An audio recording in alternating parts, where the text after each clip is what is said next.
What would you do if one day you woke up and realized you couldn't tell what's real anymore? You start seeing a version of yourself that taunts your every decision, calling you an imposter. Your choices don't feel like your own, and your control over your own image, your work, and ownership over yourself essentially begins slipping away. That is the story of Perfect Blue, an incredibly layered psychological thriller that questions the boundaries between performance and reality.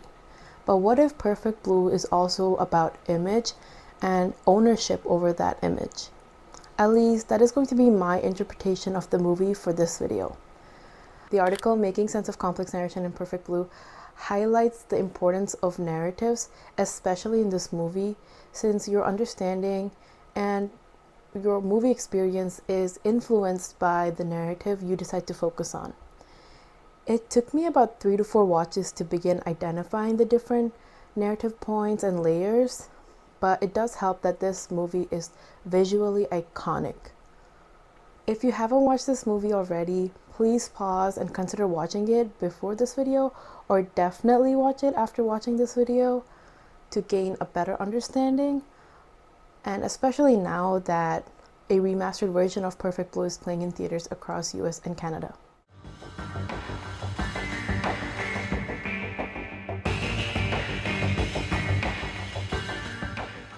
Trigger warning. Before we dive in, or before you decide to watch the movie for yourself, Perfect Blue contains depictions of stalking, violence, and sexual assault. There are also depictions of nudity in the film itself, but they will not be featured in this video. However, please watch with caution.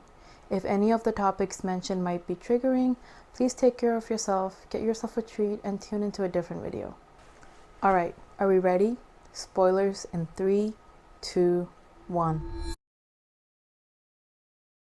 Our story begins at an amusement park with a performance from a low to mid-tier J-pop idol group called Cham and Mima Kirigoe, who's performing for the last time with them. Before we dive deeper into our story, I think it's important to contextualize the J-pop idol industry.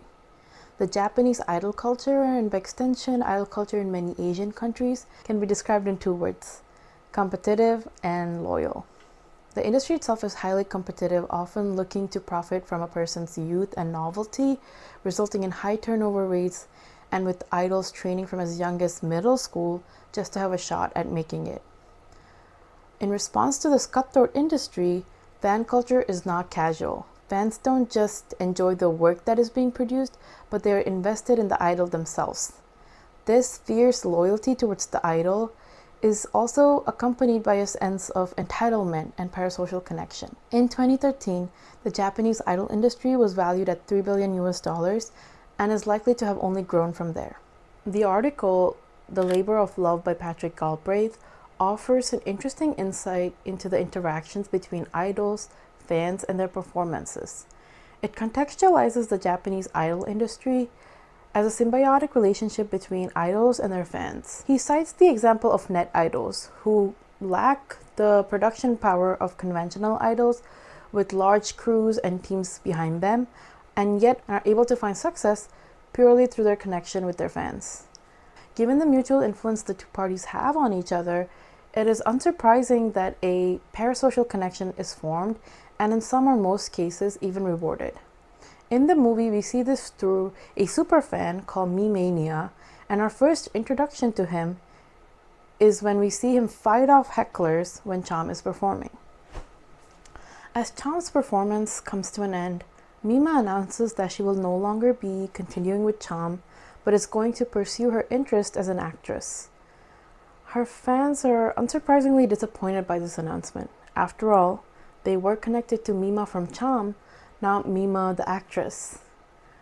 This announcement sets into motion all the events of the film and is essential to our main question: who owns your image?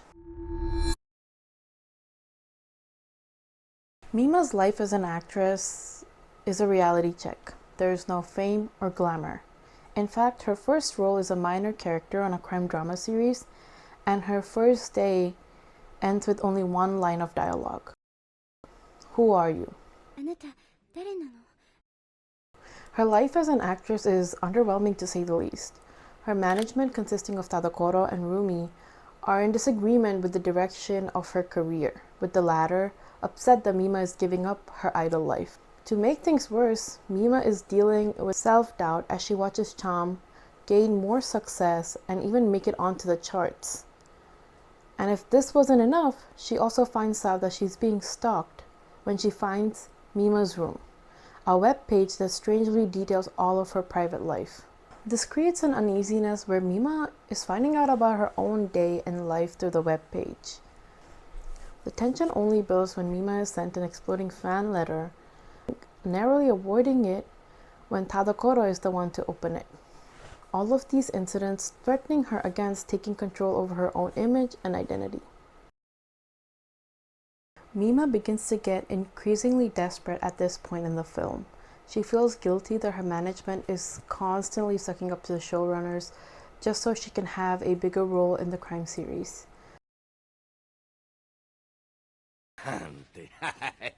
だってよ、渋谷ちゃん。こっちに振らないでよ。先生、お願いしますよ。もうちょっとミマを活躍させてくださいよ。けどな、アイドルでしょ、彼女。使いにくいんだよね。大丈夫。もうアイドルは卒業させましたから。Mima begins to catch glimpses of another version of herself, dressed in her iconic performance outfit, but taunting her for not being able to find success outside of her identity as an idol. Her desperation hits the ceiling when she agrees to do a graphic scene that feels exploitative since it's only included in the series to help Mima break out of her idol image. 私たちの仕事でしょ。ミマがこんな真似できるわけないんだから。いいよ、ルミちゃん。私やるよ。The scene in the movie is harrowing with multiple pauses and retakes, and we see Rumi, Mima's manager, get visibly upset and leave. This seems to be the breaking point. Mima's decision to do the exploitative scene is one of the key moments where we see Mima lose control. Everyone but Mima is trying to control her image. The showrunners, her management, her fans. Her image belongs to everyone but herself.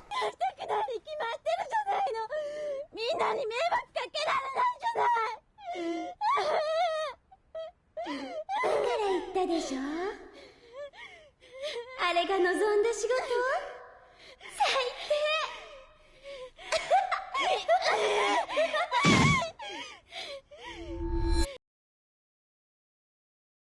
The previously mentioned scene is perceived as provocative by her fans as they lament the death of her idol persona. On the other hand, Mima is losing sense of reality. She's unable to distinguish between days and between events from her real life and events in the crime series. In a whiplash-inducing sequence, we see Mima confuse her real life with her real life, using the wrong names and even seeing her stalker on set. While all this is happening, we also see Mimania obsessively trying to protect Mima's image, almost as if someone was ordering him to. The hauntings from idol Mima, or for the sake of distinction, evil Mima, become more pronounced. Mima begins relying on the Mima's Room webpage to understand her own life. The struggle to control Mima's image goes in an extreme direction when we find out that the writer who wrote the exploitative scene was killed. However, this is only the beginning. Shortly after this, Mima does a risque photo shoot with a photographer with a questionable reputation, and he ends up being the second victim. We, as the audience, are shown Mima being the one to kill the photographer. However, given the increasingly confusing narrative, it's difficult to say if Mima actually killed him or if she just imagined that she did. Finally, even Mima is not spared as Mimania attacks her in an attempt to restore her idol image. After somehow escaping Mimania's attack, Rumi finds Mima and takes her to her house. When Mima wakes up in Rumi's house, she finds that her room is identical to Mima's.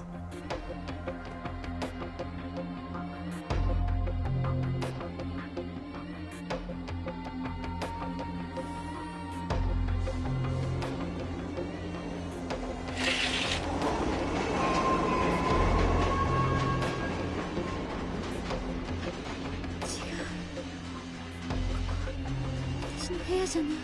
そうよ。だってここはミマの部屋だもの。Then comes the big reveal. Rumi has been the one impersonating Mima, using the webpage to take control over Mima's image and identity. She manipulated Mimania into killing people who tarnished Mima's idol image. The movie concludes in a gripping fight sequence between Rumi and Mima as Rumi tries to claim Mima's identity and image for herself. To know who actually wins the fight, go watch the movie.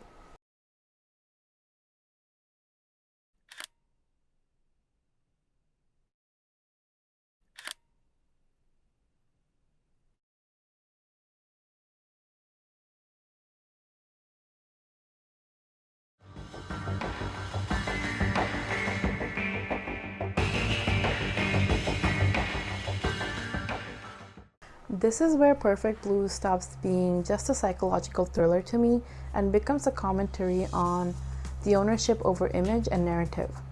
Everyone wants to own Mima's image. Her agency is concerned with making her image more marketable, whether it's as an idol or an actress. Mimania, a fan, is obsessed with protecting the real Mima, a version that only exists in his head. And finally, Rumi clings to a version of Mima that represents her own failed dreams. Who even is the real Mima, and why does she never get to control or own her own image? On a meta level, the entire narrative of the movie can be seen as an attempt to control Mima's image and story. On my first few watches, I trusted the narrative to be objective, occasionally giving us insights into Mima's perspective.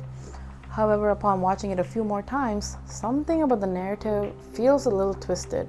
Instead of Mima being the one controlling the narrative, what if the whole movie is from Rumi's perspective? Rumi, who has been desperately trying to control Mima's image.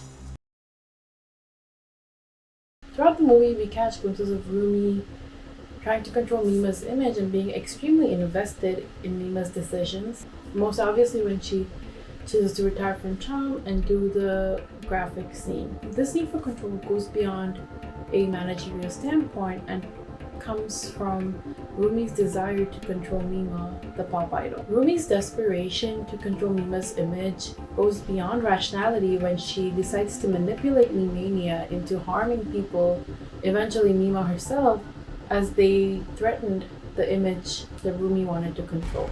If Rumi was so desperate to control Mima's image, I don't think it would be a stretch to say that the narrative of the movie is somehow manipulated by Rumi. So it raises a question: why is the audience still shown evil Mima instead of Rumi, even when the illusion is shattered? The persistent depiction of evil Mima instead of Rumi only feeds into the theory that there is a twisted narrative. The only person that wouldn't recognize reality and give up her fight for Mima's image and identity is Rumi. The final sequence is her one last and desperate attempt to control the narrative and show the audience that she owns Mima's image. Thank you for watching this video. It is my first attempt at making a video essay or an analysis type of video. If this is your first time visiting my channel, welcome.